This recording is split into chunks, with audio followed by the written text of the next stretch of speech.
to the BadAce tactical installation videos. To remove the rear sight assembly, turn the windage knob clockwise until the threads disengage.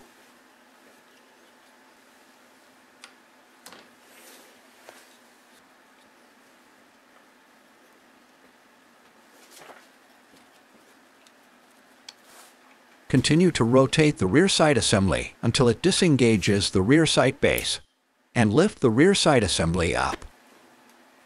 Push the windage knob and wiggle the windage knob assembly out of the rear sight base.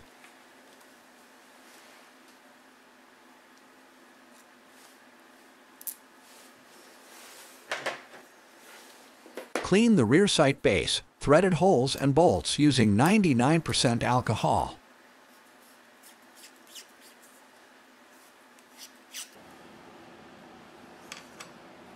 Put the steel base on the pivot of the rear sight base and tighten the clamping screw until snug.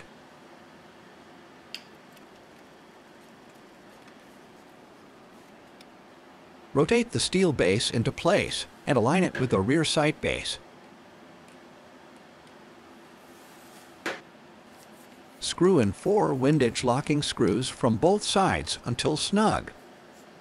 Do not over-tighten.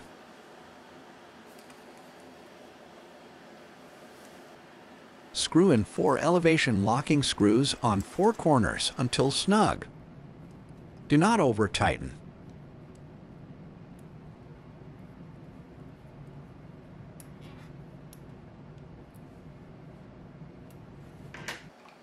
Tighten the pivot point clamping bolt another 1/4 turn to ensure rock-solid contact.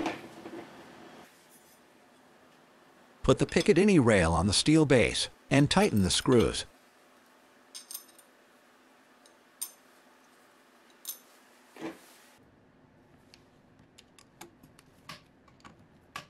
The installation is now complete.